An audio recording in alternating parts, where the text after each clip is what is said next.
술을 마시지 않았다라는 술을 마셨다라는 진술마저 바꾼 가운데 민주당에선 국정조사 특검을 운운했습니다. 시점이 바뀌고 장소가 바뀌고 술을 먹었다는 사실까지 바뀌고 유리창의 사이즈까지 바뀌었는데 국정조사와 특검을 추진하겠다. 여러분들은 어떻게 생각하십니까? 들어보시죠. 이러니까 검찰 독재 정권이라는 소리를 듣고 총선에서 국민의 심판을 받은 것입니다. 수사 조작 비리 의혹에 대해 말뿐인 변명만 늘어놓는 검찰의 대응을 더는 자시하지 않겠습니다. 검찰 스스로 진실을 밝힐 의지가 없고 마지막 사정 기능까지 상실한다면 그 다음은 국정조사와 특검 추진일 것입니다. 더불어민주당이 검찰의 조작 수사 의혹을 밝혀내라는 국민의 요구에 답하겠습니다. 검찰 독재 정권의 수사농단의 실체를 모든 방법을 강구해 밝혀내겠습니다. 자, 일단 박성민 최고위원님, 그 국정조사 특검을 하겠다 한미수 대변인이 이렇게 밝혔는데 당선인이죠.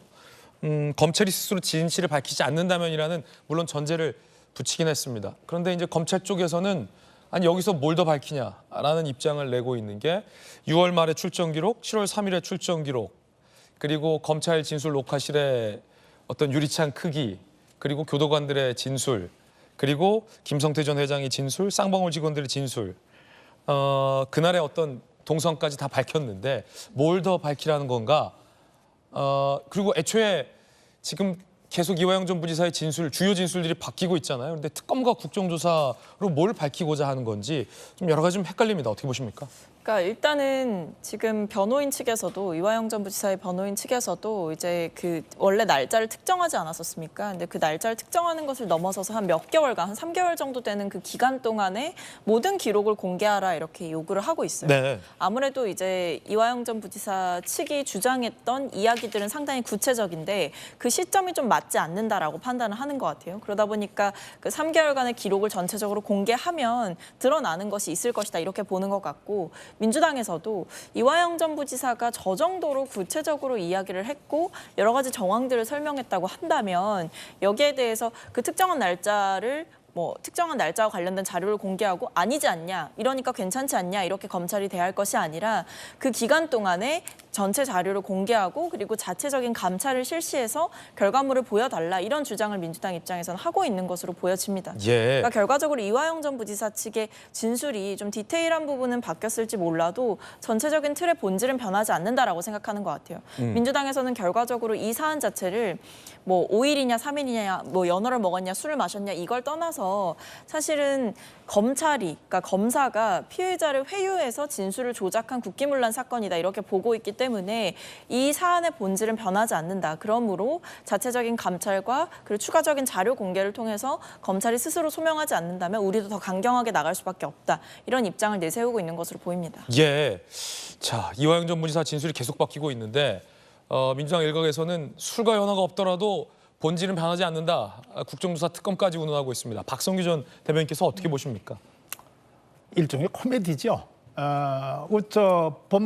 법조인들 너무 잘 알아요. 지금 그 특별대책반이라고 지금 민주당에서 구성한 그 팀에 있는 분들 뭐라 하냐면은 뭔가 이상하다고 주장하고 불법이 있었다 그러면 그 입증 책임이 누구한테 있냐면 주장하는 측이 있거든요.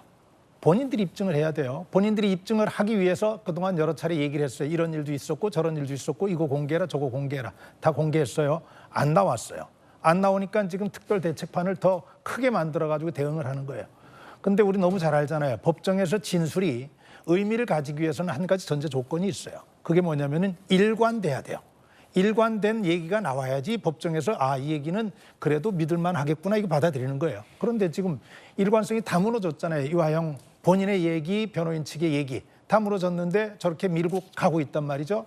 몰라서 그럴까요? 아니죠. 알고 가는 거죠. 우린 이것도 이미 알고 있어요. 어떻게 아냐면은 지난번 총선 직전에 민주당에서 공천할 때 이른바 친명횡재, 비명횡사를 할 때 많은 패널들이, 많은 언론들이 다 읽어냈던 게 뭐냐면은 이재명 대표가 이렇게까지 무리해서 공천하는 이유는 곧 다가올 본인의 사법 리스크를 방어하기 위한 그러한 진지를 구축하기 위한 것이다. 그런 전사들을 많이 지금 확보하기 위해서 이런 일을 하고 있다 하는 이야기들을 다 했었습니다. 지금 보여주고 있는 것이 바로 그 단적인 예예요.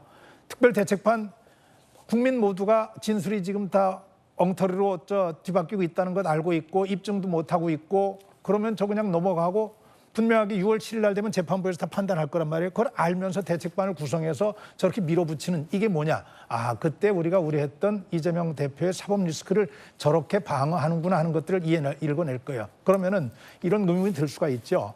이재명 대표는 국민 모두가 아는 뻔한 일에 왜 저렇게 열을 낼까? 이렇게까지 할까? 특별대책반에는 탄핵 추진팀까지 있더라고요. 검사들 탄핵 추진한 팀까지. 저는 이제 이재명 대표가 세 가지 목적이 있다고 생각해요. 하나는 이화영 부지사에게 회유를 받았고 무리한 수사를 통해서 내가 진술이 조작됐다 이렇게 얘기를 한다면 이화영 부지사 무죄가 나올 수 있어요. 이화영 부지사 무죄 나오면 이재명 대표는 당연히 무죄죠. 당연히 무죄죠. 그런데 이화영 대표의 문제는, 이화영 부지사의 문제는 지금 증인도 있고 증언도 있고 물증도 있어요.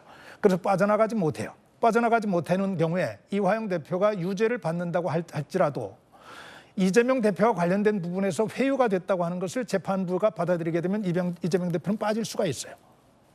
본인이 빠지기 위해서 가는 것이죠. 마지막에 조금 전에 그 대책반에 제가 탄핵 추진팀이 있다고 얘기를 했는데 검사들에게 압력을 행사하는 수단으로 이걸 또 역시 사용하고 있는 것이죠. 당신들 이 부분과 관련돼 가지고 더 무리하게 나를 밀어붙이게 되면은 우리 거대한 야당의 힘을 가지고 검사들 탄핵에 들어갈 수 있어. 그러니 당신들 조심해서 행동해야 돼. 우리 가만히 있지 않을 거야. 당신들 특검까지 할 거야 하고 겁박하고 있는 거예요. 법조인 출신 이재명 대표가 대한민국의 사법 체계를 전면적으로 부정하고 있는 아주 무식한 일, 무지한 일을 하고 있다. 이렇게 좀 얘기할 수 있을 것 같아요. 예, 박성규 전 대변인의 어떤 개인적인 견해 전해드리고 있습니다. 이 술자리 회유 조사단, 네, 이른바 민주당이 대장동 변호사들을 포진시킨 걸 두고 뒷말이 많습니다.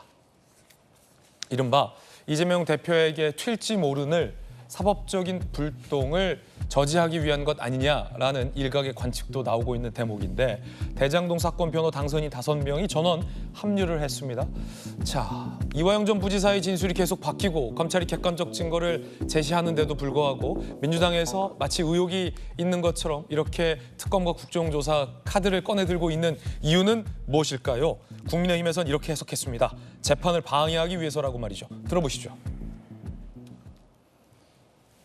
정확한 날짜도 제시하지 못하고 오락가락 말도 바꾸는 이 전 부지사의 행태는 범죄 피의자들이 죄를 줄이기 위해 사용하는 전형적인 재판 방해 수법입니다. 어설픈 작태에 온 국민이 비웃고 있음에도 오직 이재명 대표와 민주당만이 건수라도 잡았다는 듯 군부를 짚히는 것입니다. 대장동 변호사 5인방까지 동원하여 어떻게든 이재명 대표의 사법 리스크를 줄여보려는 모습은 부끄러움을 넘어 파렴치하기까지 합니다.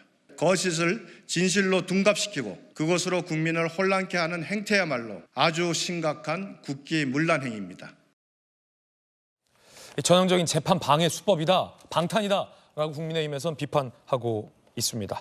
물론 이 민영배 진상조사 단장, 술자리 회유 조사단 단장의 주장은 조금 다릅니다.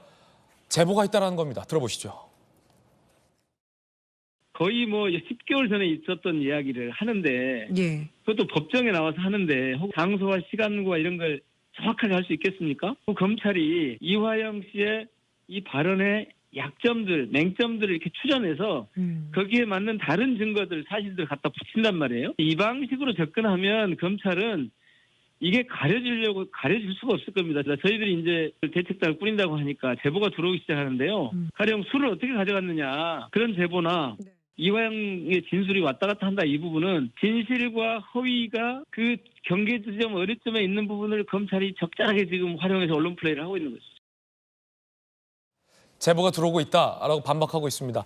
정혁진 변호사님, 그런데 생각해보면 청담동 술자리도 제보가 있었고요. 생태탕도 제보는 있었어요. 그러니까 제보가 이화영 전 부지사 주장이 사실이다라는 증거가 되지는 않겠죠. 그 제보가 진짜인지 아닌지를 좀 따져봐야 할 것 같은데 민영배 단장 얘기 들어보면 특검과 국정조사를 운운할 정도의 확실한 제보가 있는 건지 좀 궁금한데 이화영 전 부지사의 왜냐하면 이 바뀐 진술이 워낙 주요한 핵심들이라 어떻게 네네. 봐야 될까요, 이걸? 글쎄요, 민영배 의원님 같은 경우는 그렇다고 치고선 참 딱하다고 생각하는 게 이른바 대장동 변호인 5인방. 왜냐하면 이분들은 변호사잖아요. 법조인이잖아요. 그다음에 특히 박균택, 양부남 당선인, 그다음에 김기표 당선인 이런 사람들은 박균택, 양부남은 고검장 출신이에요. 그다음에 김기표는 특수부 검사 출신이거든요. 나름대로 잘 나가던 검사 출신들인데 후배 검사들한테 그 좀 부끄럽지도 않나? 만약에 본인이 그 현직에서 이런 사건을 그 수사를 갖다 하고 있을 때 과연 여기에 대해서 지금과 같은 그런 스탠스를 갖다 취할 수 있는가? 이화영 씨 관련해 가지고 연어회 소주 관련해서 유일한 근거는 이화영의 진술밖에 없지 않습니까? 그런데 그 이화영의 진술마저도 이화영의 마지막 남아있는 지금 김광민 변호사와 말이 서로 달라요. 그다음에 그 밖에 모든 주관적 그리고 객관적 증거가 이화영이 또 거짓말을 했다라고 하는 걸 보여주는데 그런데 어떻게 더 이상 이걸 신뢰를 갖다 칠 수 있나? 전 도무지 납득이 되지가 않고요. 조금 전에 이제 뭐 민주당 쪽에서는 이러니까 뭐 검찰 독재라고 뭐 이렇게 이야기를 했는데 검찰 독재라고 하는 말에 적어도 이 케이스에 대해서 이 사안에 대해서 동의할 수 있는 사람이 몇 명이나 있을 것인가? 저는 오히려 175석 범 192석을 갖다 갖고 있으니까 이런 거야말로 이제부터 그 국회 독재가 제대로 시작이 되고 있구나. 우리 국민들은 안전벨트 진짜 똑바로 매고 있어야 되겠구나. 그다음에 자정기능을 검찰이 상실했다고 주장했지만 오히려 자정기능까지 상실된 그러한 조직은 민주당과 범야권이 아닌가. 저는 그런 생각이 들어가지고요. 참 참담하다는 생각까지 듭니다. 예, 정혁진 변호사님 개인적 견해까지 전해드렸습니다.